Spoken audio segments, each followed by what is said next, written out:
Phantom Lady 17 is a classic issue and one that has a bit of a reputation. Why? Because it's one of the covers featured in Fredric Wertham's infamous Seduction of the Innocent. It's used as one of the examples of the ways that comics are corrupting the youth, a showcase of sensationalist and titillating covers, and also a promotion of deviant lifestyles. And that tends to be where people leave it. It's a bit of a footnote because of that it's also a heavy collector's item, but the history behind the comic itself, how it came about, Phantom Lady, all of that, there's a lot to it. So we're going to take a look at some of that and the issue itself. What were the stories like? What was underneath the cover? And of course, we'll read the quote from Wertham's book. I'm Sasha, this is Casually Comics, and let's get scandalous. Phantom Lady 17 was from the year 1948, and it contains 3 stories. 2 original and 1 that is purportedly a true crime story. In that one, Phantom Lady functions as kind of a narrator. She's a bit of a crime story host, a proto-Elvira. That issue is published by Fox Feature Syndicate, which is significant because that's not where the character started off. Phantom Lady is Sandra Knight, and she first debuted in Police Comics number 1 in 1941, and it's said that she was created by the Eisner and Iyer studio, although by the time she was created, it would be the SM Iyer studio. The former was founded by Will Eisner and Jerry Iger, and they have very different tellings of how that came about. It had storied beginnings, but the point is that the company would create characters and produce comics for other publishers. And they did this for quality, and one of those characters was the Phantom Lady. And Quality published her for a while. She was in Police Comics until issue 23 in 1943. She was integrated into their Quality universe in that she had adventures with other characters like the Raven and Spider Widow. So she also appeared in feature comics as a result. There was even kind of a love triangle between her, the Raven, and the Spider Widow. Everybody wanted the Raven in his scary costume, I guess. But when Quality stopped publishing the Phantom Lady, Iger, who was by that point no longer partnered with Eisner, as Eisner had left the studio in late 1939 or in early 1940, and was already doing his own thing, Iger gave the character to Fox Feature.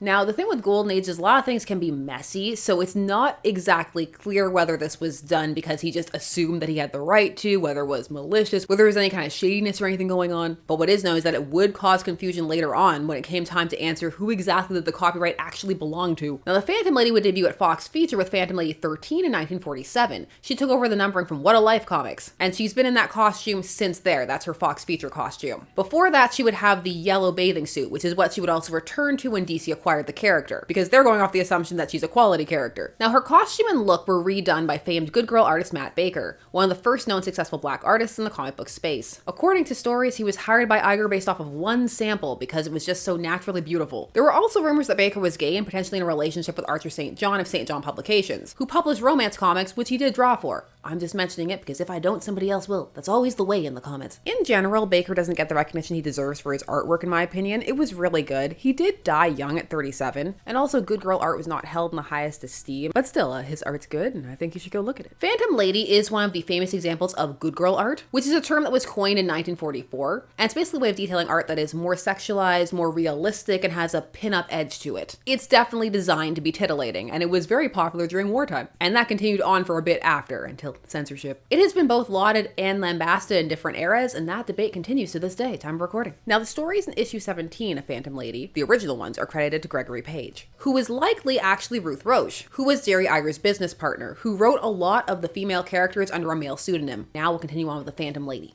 Now, when it comes to her placement in Seduction of the Innocent, it must be known that Wertham does not really have a leg to stand on when it comes to complaining about comics sensationalizing things and looking to potentially corrupt opinion. Not when he has pictures just there with the subheading of cover of children's comic book. And while yes, it is a very extra cover, it's clearly just meant to elicit an emotional "Lagasp, won't someone please think of the children" response. Also, his chapters have headings like "I want to be a sex maniac" and "The Devil's Allies." So with that said, what does the caption under the Phantom Lady actually say? Well, it reads, "Sexual stimulation by combining headlights with the sadist's dream of tying up a woman." Also, I like this other one underneath of a panel from inside a comic that says, "Children call these headlights comics." Do we have to bring back headlights as slang for breasts? Now, the sadist part is because of the rope that's kind of loosely around her. And come on, Wertham, you read and complained about Wonder Woman. You know what proper bondage is supposed to look like. In some of those, they're actually being ridden and have the whole bridles in their mouths. Just a quick side note, some feel that Phantom Lady looks like Betty Page on these covers, and especially when you add in the notes about bondage. However, Betty Page started modeling a couple of years after these covers, so maybe she was asked to look like Phantom Lady. Who knows? Because the photographer was the one who suggested that she do the bangs like that. Maybe he was a fan. The other thing to note here when it comes to that caption is how little arguments have changed over the years. These fictional depictions are harming real women. Won't somebody please think of the children? You could actually republish this book and just change the comics for video games or manga. That's not to say that the Golden Age couldn't have benefited from some kind of rating system or that some of the comics were not going pretty hard, because they were, but that's not really what Wertham's books or the hearings were actually about. That whole thing is a lot more about control and censoriousness. There's a lot more going on there. And so it's in this era of coming comic turmoil that we get Phantom Lady 17 in 1948. The stage is set. Let's look at a comic that definitely does have some cheesecake appeal. Now, the first story inside is the Soda Mint Killer. Who would expect to find Sandra Knight, a senator's daughter, working in a hash house?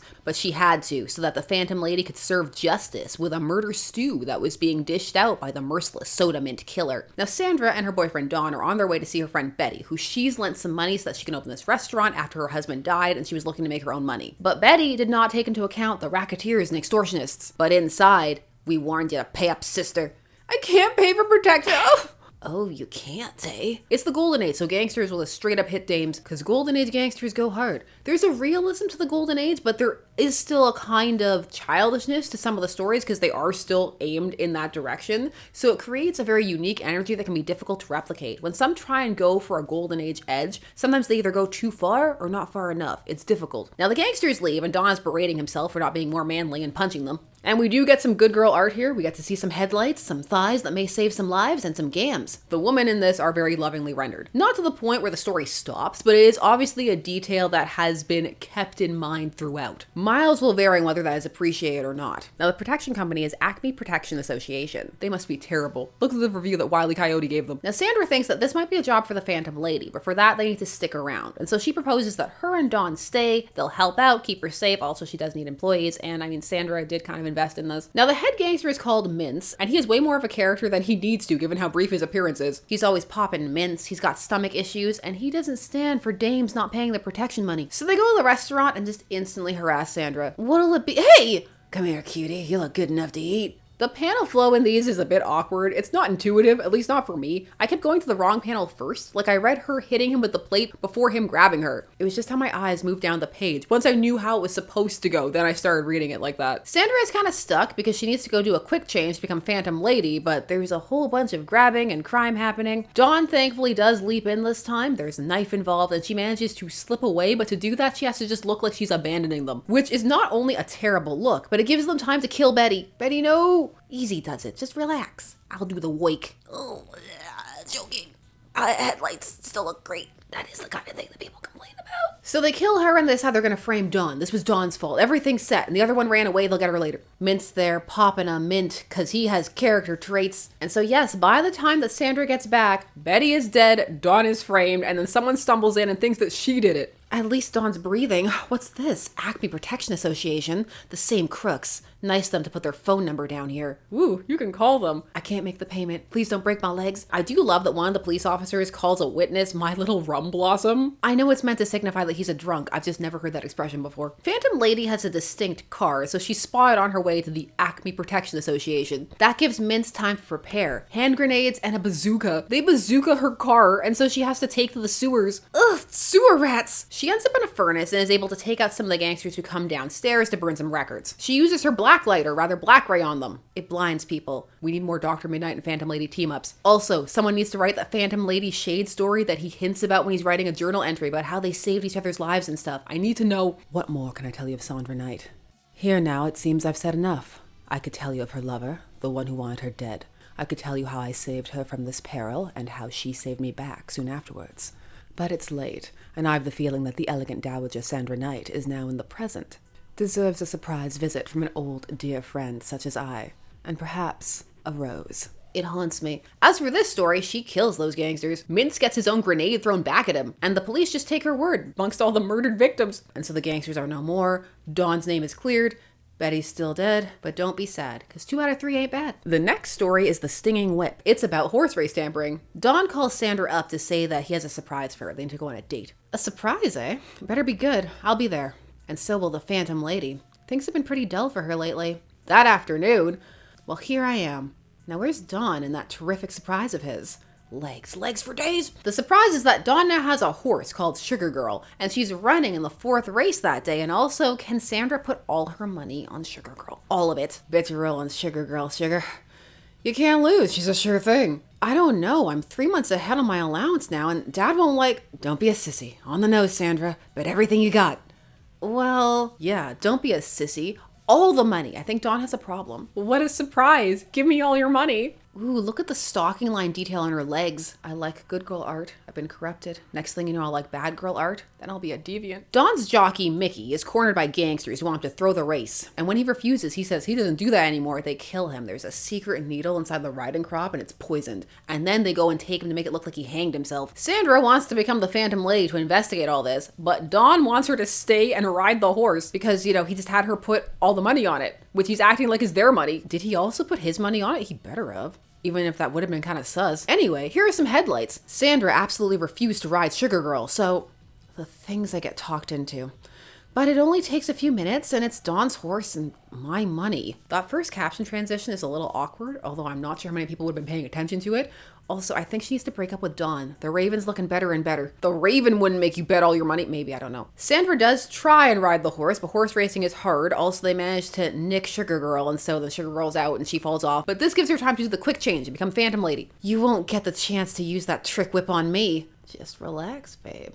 Well, you got the chance. Sandra does not have her black ray. She was not fully prepared. She probably thought Dawn was planning something more fun. No poison needle for Phantom Lady. She needs a classy exit, like carving. Sandra gets out of this by lighting the stable on fire. It causes a panic. The horses stampede. She's able to capture the gangsters. Wish this was my black ray, but you'll have to settle for a squirt. Squirt. Hey, my eyes, help! The goggles do nothing. And so the day is saved and Sugar Girl is only stunned, but also she lost her money. There have to be better men out there than Dawn, Sandra. The last story mentioned is the true one in quotes. It's Evelyn Ellis, Queen of Gangsters. There was an actress named Evelyn Ellis. It's not about her. This last story is drawn by Rudy Pillay. Now, some of these were definitely true stories. I could not find if this was one or not, but admittedly, I also did not look too hard. Regardless, this is the best story in this issue, in my opinion. It's a story about a gangster named Frankie Ellis who marries Evelyn, and she comes in and takes his gang to the next level. She's tough as nails, has good plans. Everybody likes her, like her more than Frankie. Phantom Lady here provides scene transitions, additional details. She's mostly a floating head. Now, Evelyn manages to make the gang really successful with the type of robbery she plans. And they really could stop. They're making a lot, 20,000, 50,000, good amounts, especially for the time. But Evelyn, she can't stop. She wants more. It's the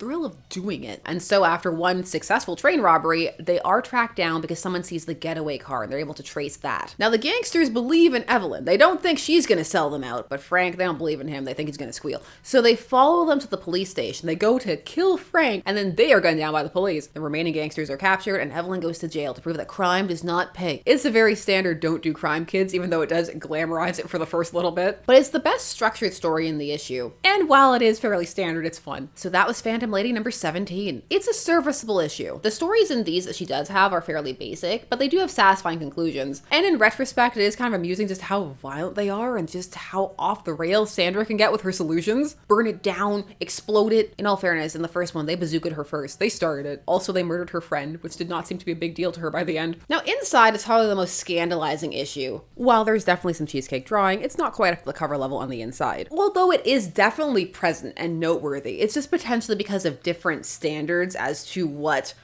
over-the-top sexualization can mean from a more modern perspective. It doesn't come across that way, but for the time, it is obviously showcasing assets. Overall, though, the stories inside are not all that memorable. It's clearly that cover, which in and of itself is a great cover, and then also the fact that it gets featured inside of Wertham's book that make it stand out. Otherwise, it may just have been an issue that in the grand scheme of things may have been important to collectors and art enthusiasts. The art does stand out. You can see why people would remember this version of Phantom Lady. And I have to say, I do actually like this version of the costume better than the yellow one. I find the histories and discussions around these eras fascinating. All the history around issue 17 is interesting. I just wanted to give a bit more than the usual sentence or footnote that the story gets. However, you want it in its entirety because you love Golden Age crime fare.